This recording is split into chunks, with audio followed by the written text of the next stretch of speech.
नमस्ते प्रिय विद्यार्थियों, मैं मुकेश शर्मा हिंदी सागर क्लासेज में आप सभी का स्वागत करता हूँ, अभिनंदन करता हूँ। उम्मीद करता हूँ आप सभी स्वस्थ होंगे और व्यस्त होंगे।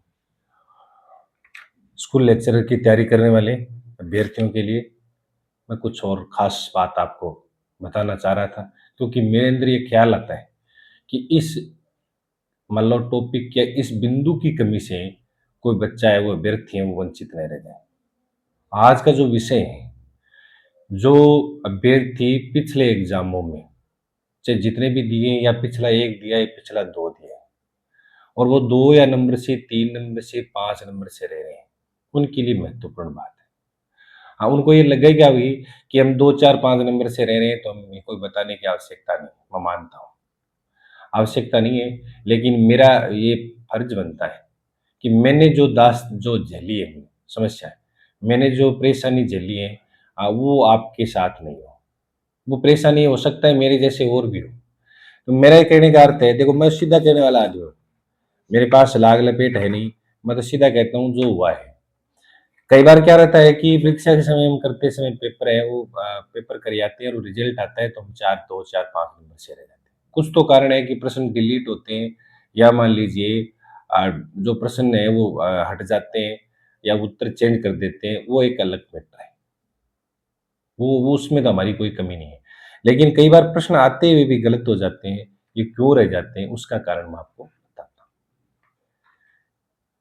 जो परीक्षा जो 2, 4, 5 नंबरों से 7 नंबरों से बैठते हैं, उसका मतलब मेहनत तो उनकी अच्छी है। वास्तव में उनकी मेहनत है, मैं तो उनको चयनित ही मानता हूँ। यानी कोई लोग नहीं मानते, लेकिन ये सच बात भी है कि लोग नहीं मानेंगे। जब तक आपका चयन नहीं होगा, तब ये नहीं मानेंगे कि आप होशियार हो या मेहनती हो। और एक जब आपका चयन हो जाएगा, उस दिन मानेंगे कि ये क्या है, बहुत बड़ा होशियार है, मेहनती बहुत है।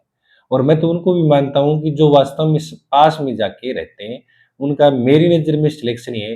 हालाँकि देखो औपचारिकता अलग बात है, क्योंकि वो लगातार रहेगा, उनका चयन होगा, पक्का होगा, 100% प्रतिशत होगा। परीक्षा हॉल में हम जाते हैं, परीक्षाओं में पेपर करते समय ये हम गलती करते हैं। क्या गलती करते हैं? पहली गलती तो ये करते हैं कि परीक्षा हॉल में जाने से पहले हम ये सोचते हैं या प्रश्न पत्रों को जो हमारे पास गाइड होती है उनको पढ़ते रहते हैं और फिर हम ये सोचते हैं कि क्या पता इस बार पेपर कैसा होगा। तो मैं ये कह रहा हूँ पेपर होगा वो अच्छा होगा, ये छोड़ दीजिए ईश्वर पर।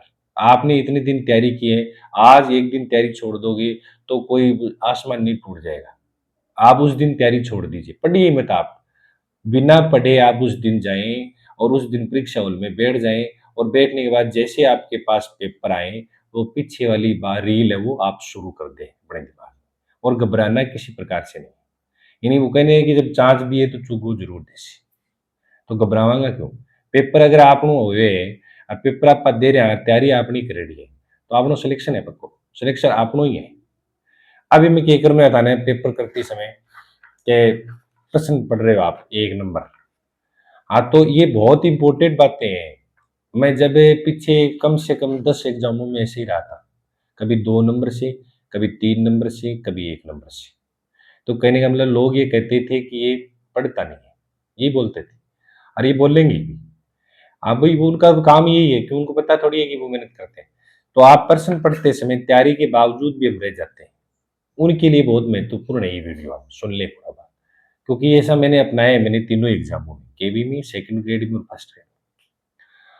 कई बार क्या होता है कि तैयारी करते-करते समय में 2, 4, 5 दिन पहले ऐसे लगता है कि हमारी तैयारी पूर्ण नहीं है, तो इसका मतलब आत्मविश्वास नहीं है। और कई बार आत्मविश्वास होता है, तैयारी अच्छी होती है तो ऐसा लगता है कि पेपर कैसा होगा? इस पर भी हमें ध्यान नहीं देना है। यानी आपने तैयारी की है तो पेपर आपका ही अच्छा होगा, बस ये ध्यान रखें और आपको एक पोस्ट मिल जाएगी, ठीक? कई बार घबराहट होती है तो आप परीक्षा देते जाते समय आप मेडिकल से आप अपने को घबराहट की गोली ले सकते हैं। हाँ, मैंने फर्स्ट ग्रेड में ऐसा ही किया था कि मैं घबराहट हो रही थी, तो घबराहट की मैंने एक गोली अब वो स्वाभाविक होता है कई बार, लेकिन मैंने सोचा कि गोली ले लेते हैं, तो मैं वो गोली लेके चला गया आराम से। परीक्षा हॉल में मैं बैठा, जैसे ही मेरे पास पेपर आया, तो मैंने प्रश्न नंबर 1 पढ़ना शुरू किया और ध्यान रखना जो प्रश्न नंबर 1 पढ़ते हैं, प्रश्न नंबर 2 पढ़ते हैं और जो प्रश्न नंबर 1 और 2 पढ़ते हैं, तो ध्यान केवल 1 पर ही रहना चाहिए जो 1 पढ़ रहे हैं। प्रश्न नंबर 2 पढ़ रहे हैं, 2 पर ही ध्यान होना चाहिए। फिर ध्यान ये नहीं आना चाहिए कि हम प्रश्न तो कर रहे हैं, पढ़ रहे हैं, हमारी याद कितना है? इसमें और कितने कैसे प्रश्न आए हैं? इसमें सरल प्रश्न आए, कठिन आए, इसका लेवल क्या है, आप मत ध्यान दो उस पर।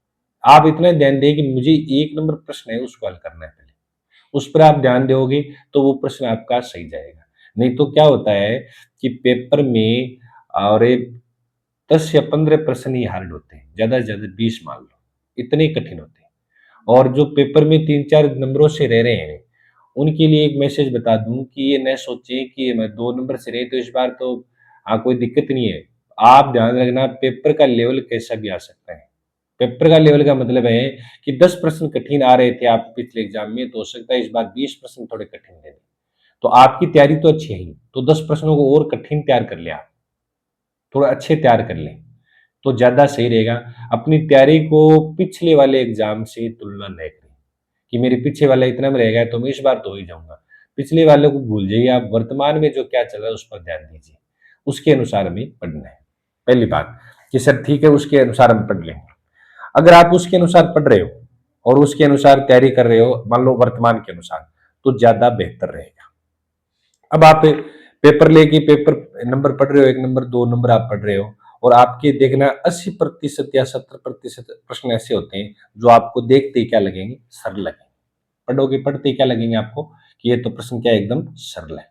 और फिर देखो 30% है ना वो कठिन लगेंगे या मान लो 20% ही कठिन लगेंगे, बहुत होते हैं 20%। अगर आपको 20% भी कठिन लग रहे हैं इसका मतलब है आपकी तैयारी आपने करी है वो ही कर पाएगा। और तो आप ये ध्यान रखिए लेवल बदला जा सकता है। हो सकता है 90% सरल दे दे 10% तो मेरिट बढ़ जाएगी और पिछली मेरिट से वर्तमान के पेपर से तुलना भी नहीं करें।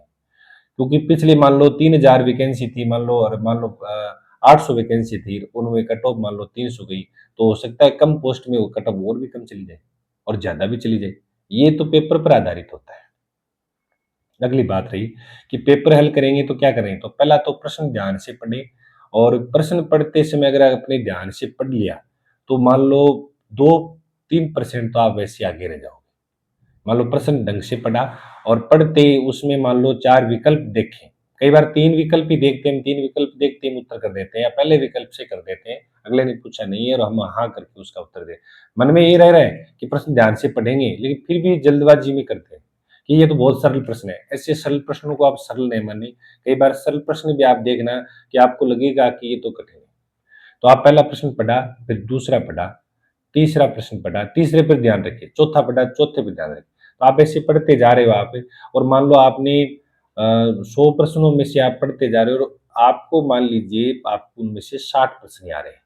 150 प्रश्न है मान लो, 150 में से आपको 100 ही प्रश्न आ रहे हैं अच्छे से। पहले राउंड में आपको 100 प्रश्न आए, 100 पर चिन्ह लगा दीजिए। आप 100 पर है वो चिन्ह लगा के छोड़ दीजिए। फिर आप क्या करें, जब हम परीक्षा हॉल में जब हमारी ड्यूटी लगती है तब देखते हैं। जब ड्यूटी लगती है तो क्या होता है कि जब एक बार वो जो टिक लगा देते हैं, दूसरी बार चिन्ह लगाते हैं, फिर वो ओमार शीट लास्ट तक भरते हैं तो हड़बड़ा जाते हैं। इसलिए मैं जो तरीका बता रहा हूँ ओमार शीट भरने का, ये अपना लेना आप एक बार वहाँ परीक्षा हॉल में। और ये तरीका आपको मैं और भी बता दूँ आगे। आज ये लगभग अपना 20-30 मिनट का वीडियो रहेगा, ध्यान से सुनो। तो आप उस प्रश्न को पढ़ लें और पढ़ने के बाद चिन्ह लगा दें पहले राउंड में और फिर आप ओमार शीट उठा लें।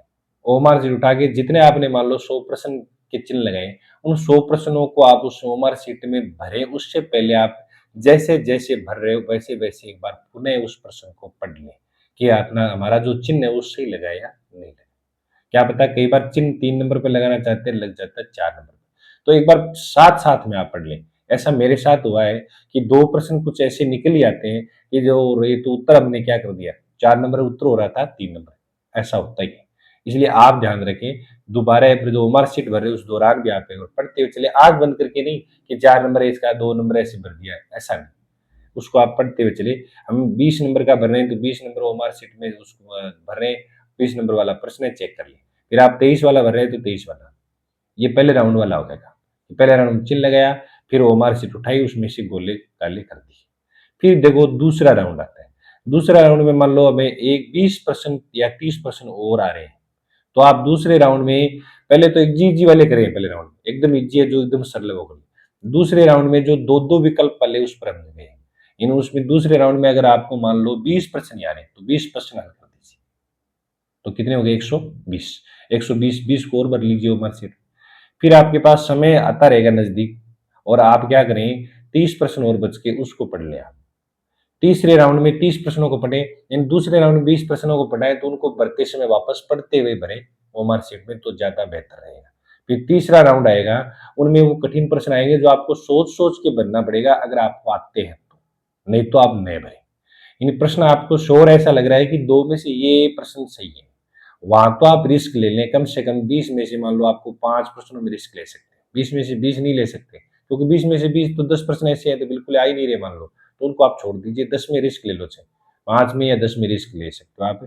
क्योंकि या मान लो 5 में ले लें, 10 में भी क्यों लें, क्योंकि हो सकता है पेपर का लेवल कठिन है, तो आप उनमें से फिर रिस्क ले सकते हैं कुछ प्रश्नों, ज़्यादा नहीं लें क्योंकि ज़्यादा लोगे तो पॉजिटिव कम जाते हैं, नेगेटिव ही ज़्यादा जाता है क्योंकि हमारा उस समय माइंड है वो कई तरह से चलता है। चलिए तीसरे राउंड में आप पुनः 5-4 प्रश्न आप देख लें, आ रहा है तो उसमें आप कोल्ले-काले कर दें, उसमें आप फिर वापस कर दें। उसमें क्या होता है कि हमारे दिमाग में ये रहती है कि हमने गोले-काले तो कर ही रखे और ये प्रश्न इतने कर ही रखे, हम आराम से पढ़ेंगे फिर प्रश्नों को। नहीं तो क्या है कि गोले-काले नहीं होते, तो प्रश्नों को लास्ट तक पढ़ते नहीं और प्रश्न छूट जाते हैं, तो ओएमआर शीट में गोले-काले करते समय गलत होने की संभावना रहती है। फिर आप प्रश्नों को उसमें पहले भरते हैं, तो प्रश्नों को मिलान करते हुए ओएमआर शीट में प्रश्न का क्रमांक कौन सा है, उसमें मिलान करते हुए आराम से भरें। ये बात ध्यान पहला तो ध्यान से पढ़ना है, फिर ध्यान से चिन्ह लगाना है। चिन्ह लगा के ध्यान से ओएमआर शीट भर रही है पहले राउंड की। अगर आप वो पहले राउंड में 90 आ रहे तो हो सकता है 90 प्रश्न भी आ सकता है, पेपर का लेवल कठिन है तो 90 ही आ सकता है।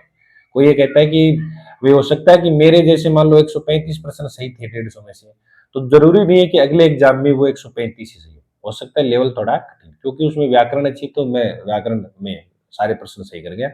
तो ये आपको हो सकता है कि इसको पेपर सेट करना बोलते हैं, पेपर सेट हो गया वो। कई बार ऐसा होता है पेपर सेट, ये पेपर सेट करना ही बोलते हैं इसको। प्रश्न ध्यान से पढ़ें, प्रश्न को पूरा पढ़ें, विकल्प को पूरा देखें, फिर विकल्प को पूरा देके चिन्ह लगाएँ, फिर ओएमआर शीट में भरते समय वापस एक बार प्रश्नों से मिलान कर लें कि ये प्रश्न जो पढ़ रहे हैं इसका 4 नंबर विकल्प ही सही है क्या? 3 नंबर ही सही है क्या? हम जिस प्रश्न का विकल्प भर रहे हैं क्या ओएमआर शीट में वही है क्या? बस इतना आप ध्यान करेंगे, परीक्षा हॉल में परीक्षा की तैयारी के बाद तो दिक्कत आपकी नहीं आएगी। 1-2 नंबर से रहने का कारण कुछ ये भी हो सकता है। कुछ कारण है वो डिलीट वाला भी प्रश्न भी हो सकता है। लेकिन हमारी तरफ से कोई कमी नहीं रहे, हमारी तरफ से कोई गलती नहीं रहे, इसलिए इस प्रकार से हम करेंगे तो कोई दिक्कत नहीं आएगी। प्रश्नों को आराम से पढ़ें, हड़बड़ाहट न रखें, घबराहट क्यों हो रही है? घबराहट किसी प्रकार की होनी नहीं चाहिए। क्योंकि आप अगर मान लो एक बार रिवाइज प्रश्न जो आप नोट्स या गाइड पढ़ ली, दूसरी बार आप पढ़ रहे हो, रिवाइज कर रहे हो। अगर मान लो तीसरी बार रिवाइज करें तो और ही दिक्कत नहीं होती है और दूसरी बार करें तो भी कोई दिक्कत नहीं आती है। आपने रिवाइज कर लिए, आपने पीवाईक्यू निकाल ली, यानी पीछे आए हुए प्रश्न पत्रों को निकाल लिया, अभी एमसीक्यू निकाल लिया आपके कोई मॉडल, तो आपको कोई दिक्कत मॉडल का फायदा ये रहता है कि आपने कोर्स तो पढ़ा हुआ है, कोई नया प्रश्न आएगा तो मॉडल में आ जाता है वो, या पीवाईक्यू आप पढ़ते हो तो उसमें आ जाता है। वो इसीलिए निकालते हैं हम। लेकिन मैंने तो कभी पीवाईक्यू और एमसीक्यू नहीं निकाली है। ये मैं सच कह रहा हूँ, मैंने किसी प्रकार से नहीं निकाली है। पहले गाइडें वगैरह आती थी उनमें से, तो कभी ऐसा लगता था कि पूरा इतिहास ही पढ़ लिया तो क्या निकालना है और काव्य शास्त्र पढ़ लिया तो निकालने की आवश्यकता नहीं है। लेकिन निकालना चाहिए। ये क्या है, वो हिंदी के अंदर है, मैंने कभी नहीं निकाली वगैरह। हाँ, लेकिन एक बार मैं आपको बता दूँ कि जो ये साइकोलॉजी के 2015 में जो एग्ज़ाम हुआ था, तो साइकोलॉजी के पीछे वाले प्रश्न मैंने निकाले, उसका बड़ा फ़ायदा हुआ। इसलिए पीवाईक्यू बहुत इम्पोर्टेंट है आप निकाल लें। साइकोलॉजी में निकाला, हिंदी में मैंने कभी नहीं निकाली, साइकोलॉजी में निकाली। तो वो साइकोलॉजी में फिज़िक्स में जो 30 प्रश्न जो आए थे 2013 में, वो प्रश्न हिंदी में आ गए थे। तो वो उनके एज़ इट इज़ पढ़ गए प्रश्न तो हमने कर लिया वो, तो ये फ़ायदा हुआ, जो वो प्रश्न पढ़ा इसलिए फ़ायदा हो गया। तो आप पहले वाले पेपर देख लें और मॉडल पेपर वर्तमान के जो बना रखे हैं किसी ने टेस्ट सीरीज़ निकाल रखी है, तो वो आप ज़रूर देख लें। और देखने के बाद आप वो क्या करें कि जो मैंने अभी तरीका बताया कि परीक्षा हॉल में जान जब आप पेपर कर रहे हो तो आप इतना आप ज़रूर ध्यान रख लेना कि प्रश्नों को कैसे हल करना है। ये तो वो है जो 2, 4, 5 नंबरों से रह रहे थे, उनके लिए बातें बहुत महत्वपूर्ण है। तैयारी आपकी बहुत अच्छी है, इस बार आपका चयन हो जाएगा, ये मुझे विश्वास है, क्योंकि आपको नहीं होगा लेकिन मुझे ये विश्वास है कि जो लगातार मेहनत कर रहे हैं उनका चयन पक्का होगा। और आपको भी विश्वास है, लेकिन मन में ये रह रहा है कि इस बार हमारा होगा या नहीं होगा। इस बार आपका होगा, जो 1-2 नंबर से 2, 4, 5 नंबर से रह रहे हैं। फिर हम आगे बढ़े, तो जो कैंडिडेट तैयारी कर रहे हैं तो फ़ोन आ रहे हैं, मैसेज आते हैं कई बार कि सर हम ऐसा लगता है कि जैसे आप भूल रहे हैं।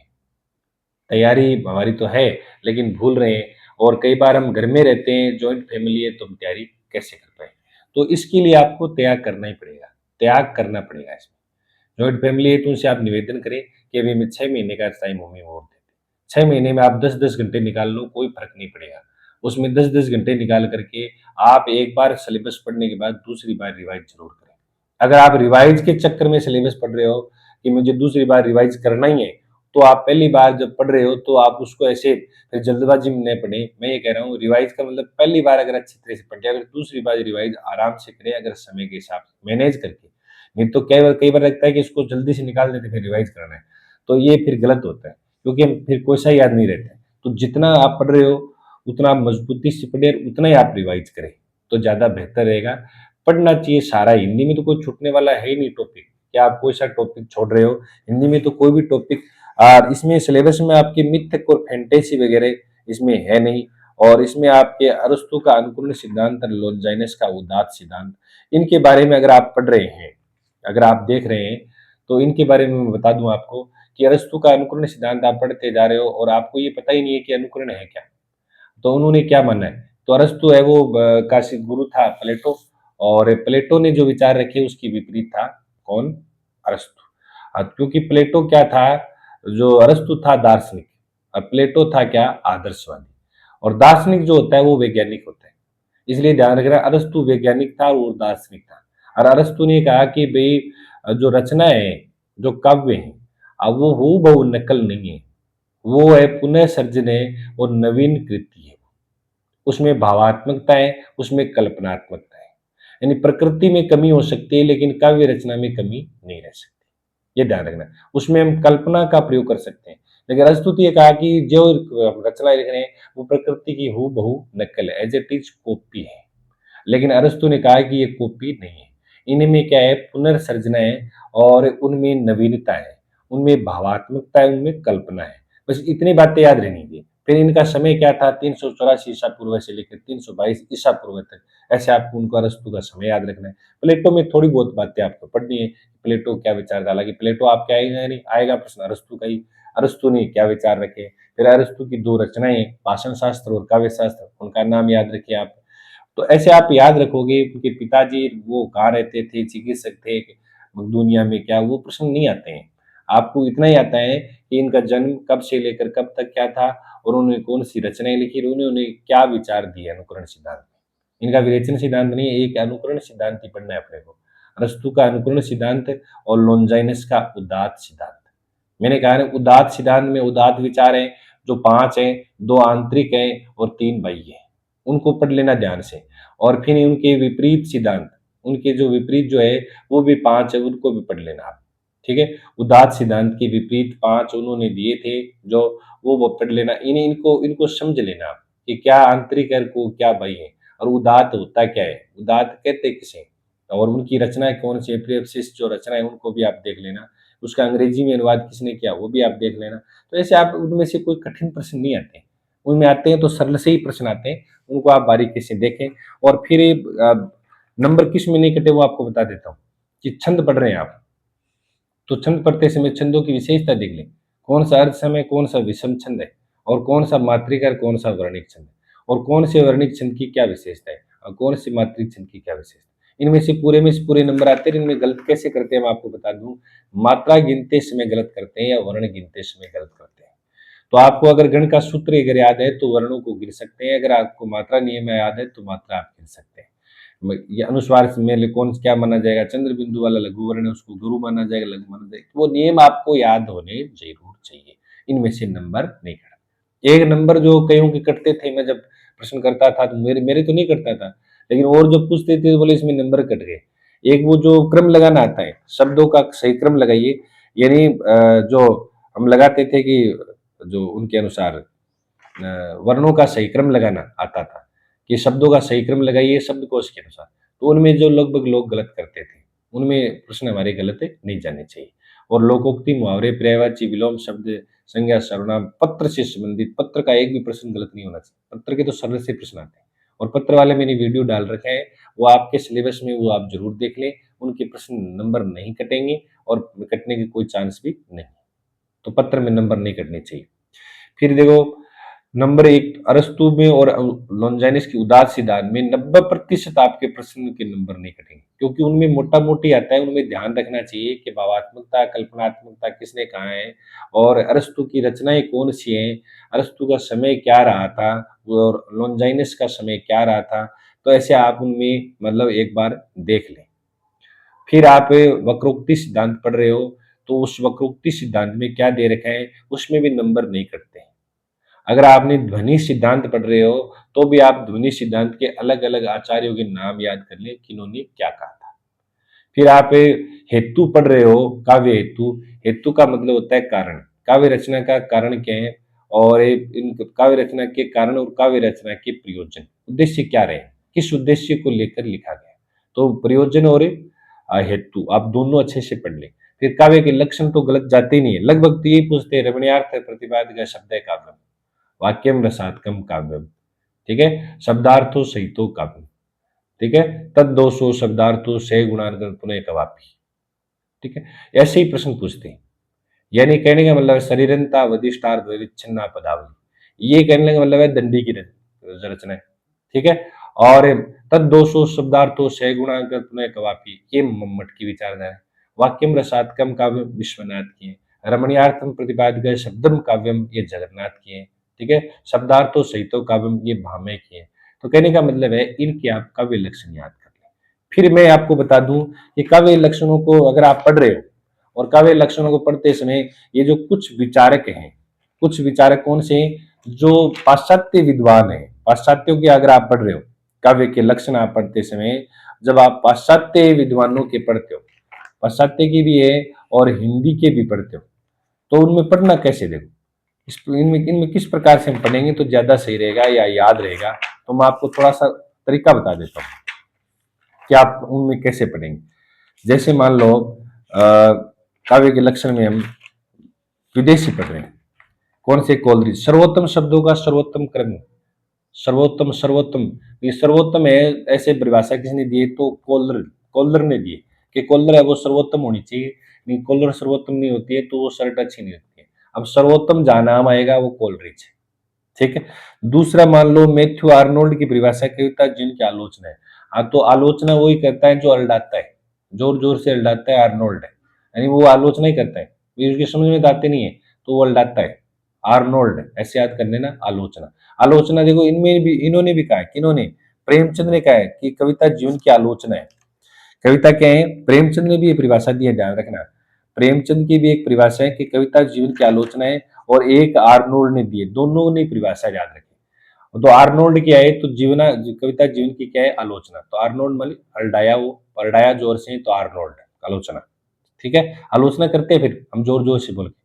और फिर आगे चलते हैं, ड्राइडन, कविता जीवन का सुस्पष्ट संगीत है, और संगीत सुनेगा तो डनाडन होगी, इन ड्राइडन में डनाडन, अब डनाडन की आवाज आएगी तब संगीत सुनेगा। अब संगीत नाम आ गया, लक्षण की परिभाषा आ गई तो आप कर सकते हो आराम से, इस तरीके से आप याद करें। और हडसन की परिभाषा है कि कल्पना व समय के द्वारा जीवन की व्याख्या है, कि कविता कल्पना व समय के द्वारा जीवन की व्याख्या है। कल्पना याद कर लो, कल्पना और संवेग तो हडसन, कल्पना और संवेग यानी हडसन, हडसन ऐसे है, हडसन हड से लगा दो, हड, हड और सन, यानी कविता कल्पना और संवेग ऐसे है। और फिर आगे कार्लाइल, संगीत संगीतात्मक विचार ही कविता है, देखो इसमें संगीतमय विचार, इसमें संगीतमय लगाए, संगीतमय कार्लाइल।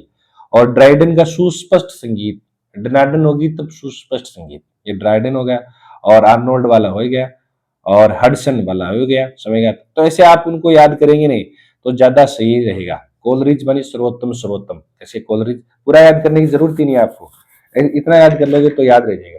ये सुमित्रानंदन पंत की परिभाषा पूछते हैं कि परिपूर्ण क्षणों की वाणी कविता है। सुमित्रानंदन पंत की एक बालकृष्ण भट्ट की याद रखना, साहित्य जन समूह के हृदय का विकास है, बालकृष्ण वाला भी याद रखना क्योंकि ये भी परीक्षा में पूछते रहते हैं, बालकृष्ण भट्ट। फिर एक महावीर प्रसाद द्विवेदी की है, इन्होंने भी अच्छी परिभाषा दी है और हिंदी से संबंधित। इनके अनुसार अंतःकरण की वृत्तियां चित्र है, इन्होंने असलियत पर अधिक जोर दिए और ज्ञान राशि का संचित को साहित्य है। इन्होंने देखो ज्ञान राशि तो महावीर को ज्ञान था, महावीर था नहीं, इसलिए उनको क्या था, महावीर को तो ज्ञान ही था। ज्ञान राशि का संचित कोश है महावीर साहब द्विवेदी। साहित्य जन समूह के हृदय का विकास है, क्योंकि बालक जन समूह में रहना पसंद करते हैं, तो बाल कृष्ण भट्ट जन समूह के हृदय का विकास, यानी बालक जो था वो जन समूह में रहना पसंद करता है, तो जन समूह के हृदय का विकास बालकृष्ण भट्ट। और कवि और महावीर प्रसाद द्विवेदी की है ज्ञान राशि का संचित, तो महावीर ज्ञान, नाम आती महावीर। तो ऐसे उनमें आधुनिक हिंदी कवियों की रचना भी याद कर सकते हैं, जो लक्षण भी याद कर सकते हैं क्या दिए उन्होंने। और फिर जगन्नाथ है, आचार्य विश्वनाथ, वामन, इनको मैंने बता ही दिया। हेमचंद्र का भी आ सकते हैं, आचार्य भामे की बताई दी, मम्मट बताई दी, दंडी बताई दी, इनमें आप ऐसे याद कर सकते हैं। तो काव्य लक्षण में प्रश्न, हेतु में प्रश्न, काव्य ध्वनि, वक्रोक्ति, इनमें प्रश्न गलत जाननी नहीं चाहिए। पहले मिथक फैंटेसी वो चलता था, इस बार मुझे सिलेबस में दिखाई नहीं दिया, वो भी नहीं है। और इस प्रकार आप अगर पढ़ोगे तो ज्यादा बेहतर तैयारी कर पाओगे। फिर देखो रस का साधारणीकरण और रस का निष्पत्ति मैं कई बार बताता हूँ, और मैं चर्चा करता ही रहूंगा, ये इनके बारे में मैं एक एक टॉपिक लेके आपसे एकदम जरूर ये चर्चा करूंगा, और मैं मुख्य बताता रहूंगा कि इनमें क्या है, रस निष्पत्ति में और साधारणीकरण में, दोनों में क्या अंतर है। काव्य लक्षण की अलग अलग परिभाषाएं हैं, वो कैसे याद करें, अभी मैंने बताया ही है कि रमणीयार्थ प्रतिवाद शब्द है काव्यम, ये परिभाषा जगन्नाथ की है। वाक्यम रसात्मकम काव्य विश्वनाथ के है। शब्दार्थ सहितो काव्य भामे की है। जो शरीरंता वैदिष्टार्थ विविच्छिन्ना पदावली ये दंडी की है। और जो तद्दोषो शब्दार्थो सैगुणांकर पुनः कवापी ये मम्मट की आचार्य। तो ऐसे हम उनकी परिभाषाएं बहुत बेहतर तरीके से तैयारी कर सकते हैं। आप जब जो भी तैयारी कर रहे हैं, आपको घबराने की आवश्यकता नहीं, आप सही तैयारी कर रहे हैं, वही आएगा सिलेबस में, यानी परीक्षा में वही आएगा जो आपके सिलेबस में। और सिलेबस के अकॉर्डिंग आप पढ़ रहे हो नहीं, तो आप देखो लॉन्जाइनस का उदात्त तत्व ही दे रखा है, उदात्त तत्वों पर ध्यान देना है। अब आप क्या करें, लॉन्जाइनस के सारे पढ़ रहे हो तो आप वो में से नहीं आएगा, उदात्त तत्व ही पढ़ना, उस पर ज्यादा जोर देना, और अनुस्तु का अनुकरण पर ही जोर देना है। फिर मनोविश्लेषणवाद पर पढ़ना है। मनोविश्लेषणवाद का तो साधारण सा प्रश्न आता है, जो फ्राइड की देन है, फ्राइड वाला ही है, फ्राइड का ही, तो उनमें से कोई दिक्कत भी नहीं है, सरल से प्रश्न आता है। फिर आपके ये हो गया, निष्पत्ति वाला हो गया, वक्रोक्ति सिद्धांत होएगा, ध्वनि सिद्धांत हो गया, अरस्तु और काव्य लक्षण है तो प्रयोजन, ये तीन आप पढ़ ही लेंगे अच्छी तरीके से, मैंने आपको बता ही दिया है। काव्य लक्षण की मैंने अभी चर्चा की है। काव्य जो हेतु है वो आपकी अगले बार वीडियो में चर्चा करूंगा, प्रयोजन की करूंगा चर्चा, कैसे याद करेंगे। और ये कहानियां जो है, कफन और पुरस्कार, यही सच है, इनको आप रोज पढ़ते रहें, एक एक करते आप पढ़ते रहें, और घबराने की आवश्यकता है नहीं। अब आप कह रहे हो कि सर मॉडल पेपर कौन सा ले, हिंदी साहित्य हमने पूरा पढ़ लिया है, तो देखो, एक तो घनश्याम जी पारिक का झुंझुनू जो जीएस क्लासेस चलती है, उनके आप मॉडल पेपर ले सकते हो, उनकी आप टेस्ट सीरीज ज्वाइन कर सकते हो। दूसरा कि मैंने जो आपको पीछे बताई थी कि टेस्ट सीरीज है, वो बाजार में भी पुस्तकें आ रही है, बाजार में आप खरीद सकते हो। और उन वो जो मैंने पिछली वीडियो में बता रखा है कि कौन सी पुस्तक आपको लानी है, वो पुस्तक आप ले आए तो ज्यादा। मैं कैसे बना व्याख्याता वीडियो है, उसमें मैंने बता रखी है कि आप कौन सा मैटर लाएं, वो मॉडल पेपर लाएं, उसमें गद्य रचना भी हो जाएगी, हिंदी साहित्य का इतिहास भी हो जाएगा। फिर आप आईसीटी और पेडागोजी आप शिक्षण विधियों की किताबों में से पढ़ी रहे, उसमें साइकोलॉजी किताब में से पढ़ी रहे, तो उसको बेहतर तैयारी रखें। मैं तो कह रहा हूँ कि तैयारी अगर कर रहे हैं तो ऐसा कोई टॉपिक नहीं है हिंदी में जो आपके नंबर कटेंगे। आप 130 120 30 35 कर सकते, कितने प्रश्न कठिन आएंगे, कितना कठिन आएगा, उस कठिन स्तर तक चले जाइए आप। पहले आप एकदम सरल तैयारी करिए, फिर आप और कठिनाई और गहराई तक चले जाए आप। और आप सिस्टम से जिस टॉपिक को पढ़ रहे हो उसको आप बहुत ही मन लगा के पढ़ें। फिर देखना आपको कई बार तो रिवाइज की जरूरत नहीं पड़ती। अगर उस टॉपिक को मान लो, काव्य लक्षण है, काव्य प्रयोजन है, वक्रोक्ति, ध्वनि सिद्धांत, रस्तु का अनुकरण, लॉन्जाइनस का उदात पढ़ रहे हो आप, तो एक बार अगर ध्यान से पढ़ लिया तो रिवाइज की आवश्यकता नहीं होती है, जरूरी नहीं है इतनी रिवाइज। हाँ, समय बचता है तो हम रिवाइज कर लेते हैं, बाकी रिवाइज की आवश्यकता नहीं। और आपको ऐसे ही रिवाइज है वो करंट जीके में करना है। अब आप करंट जीके की ओर चल पड़े, करंट जीके के नोट्स बना लें, और उसमें इकोनॉमिक्स के, जनसंख्या के, उनमें जो नवीन जो योजनाएं उनके आप ध्यान से देखिए, खेल के, पुरस्कार के, इनके अलग अलग टॉपिक वाइज आप अपने लिख लें, लिख लिख कर याद करें आप, ताकि वो आपकी बेहतर तैयारी हो पाएगी। आप औरों से अलग तैयारी करोगे नहीं, तब जाके चयन होगा।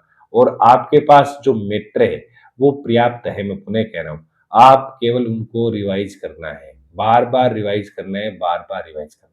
और मैंने कहा था कि एक एक गद्यकार ले लीजिए आप, क्योंकि एपीओ मेंस का होने के बाद मैं आपको करवाऊंगा एक एक गद्यकार, एक एक उपन्यासकार, फिर एक एक कहानीकार, एक एक नाटककार, निबंधकार। फिर देखना कैसे तैयारी होती है।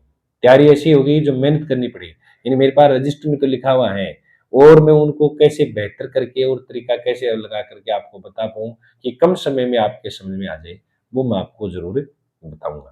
तो आज 2-3 बातें हुई, एक तो जो नज़दीक जाके रहते हैं उनको क्या ध्यान रखना है, उनको वैसे ही नवीन तरीके से तैयारी जारी रखनी है, पीछे से वाली परीक्षा से तुलना न करें और प्रश्नों को करते समय कैसे करना है वो आपको मैंने बता ही दिया है। और तैयारी आपकी अगर अच्छी चल रही है तो रिवाइज़ करते रहें आप। पुरानी तैयारी है तो उसको रिवाइज़ करते रहें, उसमें आप ये मन में खुले न समाएँ कि हम तो बस हम इस बार मतलब कुछ नहीं है, क्या समझते हैं पेपर को? ऐसा नहीं है, पेपर पेपर ही होता है, तैयारी तैयारी ही होती है, तैयारी को कंटिन्यू रखना ही पड़ेगा। और जो नए हैं वो ऐसा ना सोचे कि पुराने वाले तैयारी कर रहे हैं तो वो उनका ही चयन होगा, ऐसा नहीं है।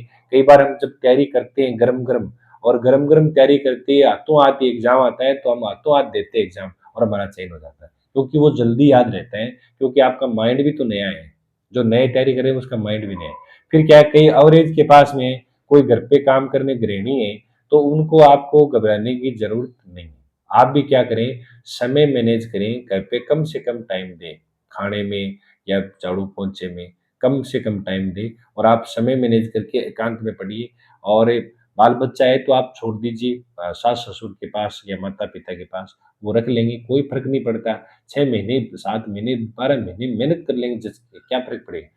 खूब संघर्ष करिए ना, मेहनत करिए ना, सफलता मिल जाएगी उस दिन पीछे वाली बात सब भूल जाएँगे। और मैं कहता हूँ कि शान, शकल और शरीर का कुछ नहीं बिगड़ने वाला है।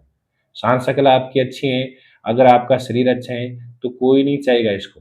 ये मेहनत और ज्ञान आपके अंदर कितना है और आपका पद क्या है, उसकी अहमियत ज़्यादा है। आप मेहनत करके किस स्टैंड तक पहुँचे, आपका स्टैंड है या नहीं है, तब लोग चाहेंगे आपको। और शान, शकल से कोई कुछ बढ़ने वाला नहीं है। ये मैं पुनः कहता हूँ कि आप ज़्यादा से ज़्यादा ज्ञान लीजिए, पढ़िए, ज़्यादा से ज़्यादा मेहनत करिए और आप सिलेक्शन का मैटर पढ़िए। ज्ञान तो लेना है, कौन-सा लेना है? सिलेक्शन वाला मैटर पढ़ना है, वो उनका लेना है। और ऐसा नहीं है कि पूरा ही ज्ञान ले लो, कि हमें जीवन में कैसे जीना चाहिए, वो नहीं है।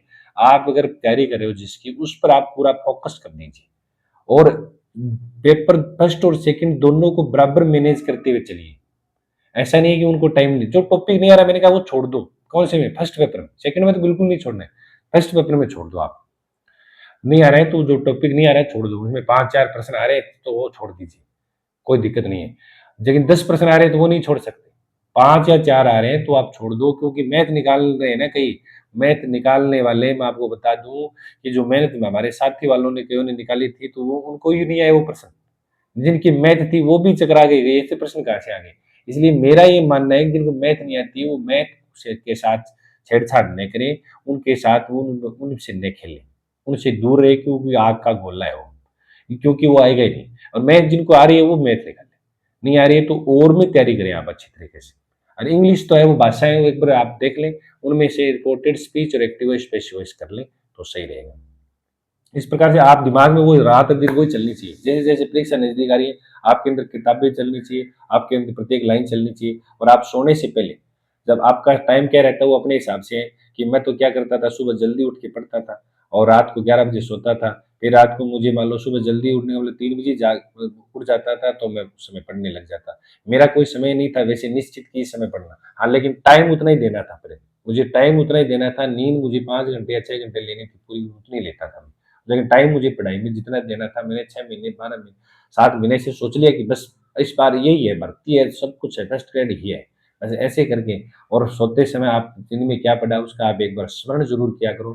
अगर मान लो स्मरण करते समय कोई बात भूल रहे हो तो तुरंत वो पुस्तक को उठाइए आप और उसमें से देखिए, फिर सोइए आप, ताकि वो याद रहेगा। आप अगर सो रहे सोते समय मान लो कोई प्रश्न याद आ गया, तो उसको आप देखिए कि भई ये प्रश्न तो भूल गया थोड़ा मैं, उसको देख कर ही सोइए आप। तब होता है ये पागलपन, दीवानगी पढ़ाई के प्रति। अगर आपका पढ़ाई के प्रति दीवानगी आ गई है, पागलपन आ गया है और आप उनके प्रति लालायित हो गए, तो ये दिन दूर नहीं कि आप एक 4800 ग्रेड पे के गज़ेटेड अधिकारी होंगे। वो दिन दूर नहीं है। इसलिए आप उनके पीछे पड़ जाइए।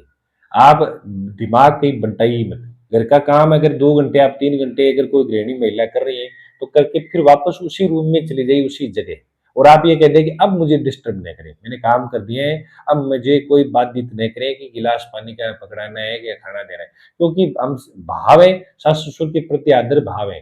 कई बार तो वो भी चाहते हैं कि पढ़ाई करें, फिर भी उनसे निवेदन कर दें कि भई मुझे 6 महीने का समय दे दें, ताकि क्या पता मेरा जीवन बन जाए और मेरी जो पढ़ाई है वो काम आ जाए। नहीं तो मैं छोड़ दूँगी तो वहाँ शून्य हूँ। और दूसरा कई होंगे ऐसे नज़दीक आ रहे हैं तो ऐसा लग रहा है कि अब मेरा हो जाएगा कि नहीं होगा, वो मैं ये कह रहा हूँ कि पढ़ाई न छोड़ें, लगातार पढ़ते रहें, आपका चयन है। ये मैं आपको पक्का कह रहा हूँ। चयन होगा, पक्का होगा। लग रहा है आप नज़दीक जाके ऐसे मायूस होने की आपको आवश्यकता नहीं है, क्योंकि आपकी तैयारी बेहतर है। आपको खुद को पता नहीं चल रहा है कि हमारी तैयारी बेहतर है। पता नहीं चलता है, जो चयन जिनका होता है, जो इंटेलिजेंट है, उनको पता ही नहीं चलता कि मेरी तैयारी है। जिनको ये पता चल जाए ना कि मेरी तैयारी बेहतर है, और वो उसकी फिर कोई तैयारी ही नहीं मानी जाएगी। इसलिए खुद को ऐसा लगना चाहिए कि मेरी तैयारी थोड़ी कम है, तभी वो कर पाएगा तैयारी ज़्यादा। ऐसा भाव तो रहना ही चाहिए। और परीक्षा हॉल में जिस दिन जाते हो आप, उस दिन ये रहना चाहिए कि हमारी तैयारी बहुत बेहतर है, हम सबसे अलग है, सबसे अच्छे हैं स्टूडेंटों में। इन्हें हमारी तैयारी कम नहीं है। उस दिन ये ध्यान रहना चाहिए, और घबराहट किसी प्रकार से नहीं है। आप बस विश्वास करिए, और घबराहट रखनी भी नहीं है। तैयारी जो आपकी है वो बेहतर है, और मन लगा के आप पढ़िए। सोते समय आप स्मरण करिए, सुबह उठते समय आप पुनः एक बार आँख बंद करके सोचिए कि आज मुझे दिन भर में कैसे पढ़ना है, क्या पढ़ना है, कितनी देर कौन-सा टॉपिक पढ़ना है, उसके आप एक टाइम टेबल बना लीजिए। टाइम टेबल आप दिन का, प्रतिदिन का बना लो चाहे कि आज मुझे ये पढ़ना है, कल मुझे ये पढ़ना है। तो ऐसे आप टाइम टेबल बना के पढ़ोगे तो सिलेबस भी पूरा हो जाएगा, सिलेबस रिवाइज़ भी हो जाएगा। फिर आप मॉडल पेपर आप कोई भी पढ़े ना, कोई दिक्कत ही नहीं है। लेकिन पहले मॉडल पेपर पढ़ोगे तो उसका कोई फ़ायदा नहीं होगा। और ये आज मैंने स्पेशल जो पास जाके रह रहे हैं उनके लिए, और जो ये कह रहे हैं कि भई भूल जाते हैं, घबराहट, पहली बात तो घबराहट क्यों हो रही है आपको? अगर आप तैयारी कर रहे हैं मन लगा के तो होनी नहीं चाहिए। आप अगर लगन से कर रहे हैं, आपके पास सामग्री है और तैयारी कर रहे हैं तो घबराहट नहीं होनी चाहिए। आप टॉपिक वाइज़ चलते रहिए और आप पढ़ते रहिए बस। परीक्षा के 2 दिन पहले तक पढ़ते रहिए। फिर आप परीक्षा के 1 दिन, 2 दिन पहले पढ़ाई छोड़ दो, कोई फ़र्क नहीं पड़ेगा। यानी मैं तो पढ़ाई है वो 2 दिन पहले ही छोड़ दी थी। पढ़ाई छोड़ के फिर मैंने सोचा अब छोड़ देते हैं बस। तैयारी हो गई, खूब कर ली, और अब परीक्षा देने ही जाएँगे। और परीक्षा देने गए तो ऐसा लगा जैसे कोई घूमने जा रहे हैं। वहाँ पर आराम से बैठे परीक्षा हॉल में, परीक्षा दी, पेपर हल किया। और लेकिन मैंने तो सेकंड ग्रेड में तो ऐसा प्रश्न किया था कि भई मैंने तो से 150 में से लगभग 148 या 150 प्रश्न ही कर दिए थे मैंने। मेरा 150 ही कर दिए थे, 148 क्या, 150 में से 150 कर दिए थे मैंने। क्योंकि 4-5 प्रश्न लगे रिस्क वाले हैं। लेकिन मुझे 4-5 प्रश्न नहीं थे, ज़्यादा रिस्क वाले साबित हुए। लेकिन वो तो 135 बच गए, क्योंकि 15 प्रश्न तो वो माइनस प्लस हो करके वो कट गए। वो 135 प्रश्न बच गए थे, तो ठीक रहा वो। कहने का मतलब है कि कई बार ऐसे न करें कि मैं तभी किया जब मेरी तैयारी अच्छी थी। आप ऐसा न करें कि 150 में से 150 कर दिए, 75 में से 75 ना। जो आपकी जितनी तैयारी है उतना ही करें उसमें से, और उतना ही रिस्क। टेस्ट पेपर तो बहुत आग का गोला है। टेस्ट पेपर तो बहुत ही स्मार्ट तरीके से करना पड़ेगा। अगर आपके पास पहले कर दिया, समय पड़ा है, तो आप फिर क्या करोगे? आप फिर ऐसे प्रश्नों के हाथ डालोगे जो आपको माइनस में ले जाएगा। इसलिए जितने कर दिए संतुष्ट होके बैठ जाइए। आपने मान लो 50 कर दिए, आपने 45 कर दिए तो काफ़ी है। 45 में से मान लो आपके 35 भी बच गए, 40 बच गए, तो प्योर बचेंगे वो, अच्छे नंबर में वाले बचेंगे। इसलिए आप पेपर में प्रश्न उतना ही करिए जितना आपको आता है। रिस्क 1-2 प्रश्न के आप ले सकते हो, बाकी के आपकी ज़्यादा रिस्क नहीं लें, ज़्यादा लालच नहीं करें, क्योंकि लालच भी ज़्यादा गला कटा देती है। आज के लिए इतना ही है। ये वीडियो आप ज़रूर शेयर करना, बताना और उसका स्मरण करना। आप औरों को बताएँ या नहीं बताएँ, स्मरण ज़रूर करें खुद कि वास्तव में हमें ये गलतियाँ कर रहे हैं क्या? पढ़ते समय अगर पढ़ रहे हैं कौन-सा ही प्रश्न, पढ़ रहे हैं कोई भी टॉपिक, दिमाग कहीं और है, तो टॉपिक पर ध्यान रखें, प्रश्नों को पढ़ते समय प्रश्न पर ध्यान रखें। एक प्रश्न की दूसरे प्रश्न से मॉडल पेपर पढ़ते समय तुलना करें कि इसमें ये आया है तो इसमें ये क्यों आया है? इसकी रचना गद्य ये है तो इसकी रचना गद्य है। और 2 समान गद्य रचनाओं वाला मैं एक टॉपिक लेके आऊँगा कि जिनकी एक जैसी रचनाएँ हैं, एक जैसे लगता है, कुछ की ब निबंध है, कुछ के मान लो उपन्यास है, कुछ का कहानी का नाम है, वो भी मैं आपको एक दिन लेके आऊँगा मैं, वो आपको मेरे पास लिखे हुए वो आपको मैं बताऊँगा। फिर आपने साहित्य अकादमी पुरस्कार और ज्ञानपीठ पुरस्कार, जिसके उपनाम, उनको भी आप देखते रहे। यानी सिलेबस आपके सामने होना चाहिए कि हम किन-किन को पढ़ लिया है, कौन-कौन सा टॉपिक रह गया है, उनको आप रे कई बार ऐसा ही नहीं हो कि टॉपिक के स्पर्श ही नहीं किया रह गया, ऐसा नहीं होना चाहिए। सेकंड पेपर में तो आपके मान लो पेपर सरल बना दिया तो हो सकता है 140 प्रश्न बच जाएँ, और थोड़ा-सा कठिन बना देंगे तो 130 तो बच ही जाएँगे आपके, अगर आप अच्छी तैयारी की लगातार कर रहे हो तो। और पहले वाले पेपर में तो आपको स्मार्ट तरीके से तैयारी करनी पड़ेगी, उसमें वैसे हल करना पड़ेगा। आज के लिए इतना ही है। धन्यवाद। जय हिंद।